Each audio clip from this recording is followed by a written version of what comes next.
कोई रणनीति नहीं है। जो पहले यहीं बैठे हुए कोई रणनीति थोड़ी है, यहाँ आकर बैठे हुए हैं। प्राथमिकी तो दर्ज हो गई है, पहले से भी बात हो रही है, पहले से भी एफआईआर पहले से भी है हम पर।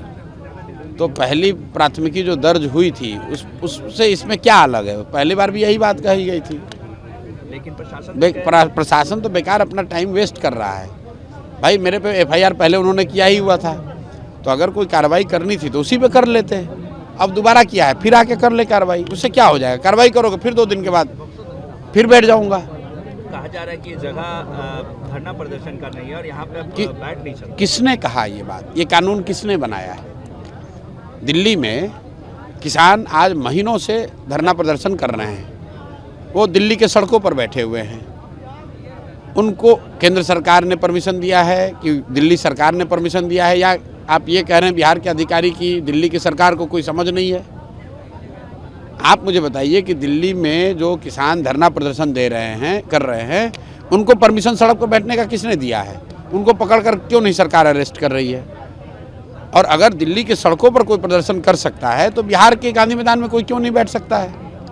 हम कोई यहाँ हल्लागामा कर नहीं रहे हैं, कोई सार्वजनिक संपत्ति को नुकसान पहुँचा नहीं रहे हैं, चुपचाप बैठे हुए हैं। और सार्वजनिक जगह है, 50, 100, 200 लोग हमारे साथ बैठे हुए हैं।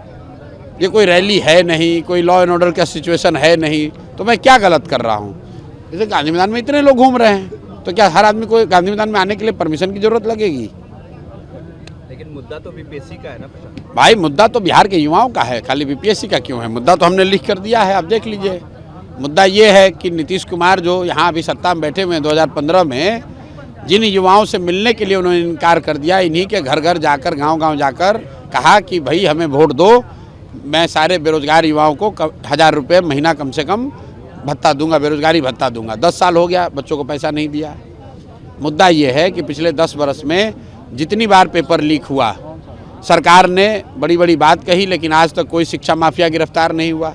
आज तक पेपर लीक मामले में किसी को सज़ा नहीं हुई, कोई दोषी अधिकारी पर कार्रवाई नहीं हुई। मुद्दा ये है कि बिहार में डोमिसाइल लागू नहीं होने की वजह से 50% से ज़्यादा नौकरी जो है वो बिहार से बाहर के युवाओं को मिल रहा है।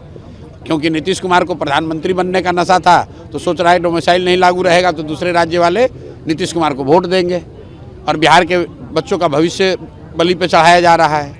मुद्दा ये है कि लोकतंत्र है, आप गांधी की बात करते हैं और आप यहाँ लाठी तंत्र बनाए हुए हैं। पिछले 3 वर्ष में 87 से ज़्यादा शांतिपूर्ण प्रदर्शनों पर, धरनों पर नीतीश कुमार ने लाठी चलवाया है।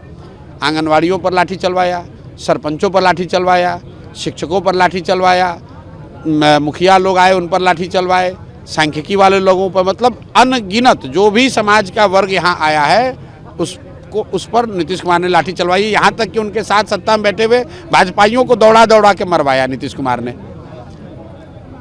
तो ये तो पूरा लाठी तंत्र बना दिया है नीतीश कुमार ने, और समाजवाद का ढोंग करने वाले इस व्यक्ति के खिलाफ किसी न किसी को खड़ा होना पड़ेगा। पूरे देश में 3 वर्ष में जितनी लाठीचार्ज बिहार में हुआ है, धरनों पर, प्रदर्शनों पर, मार्च पर, पूरे देश में कहीं नहीं हुआ है। अगर आप ये वीडियो YouTube पर देख रहे हैं तो हमारे चैनल को सब्सक्राइब करें और बेल आइकन को दबाना ना भूलें। अगर आप Facebook पर ये वीडियो देख रहे हैं तो हमारे पेज को लाइक करें।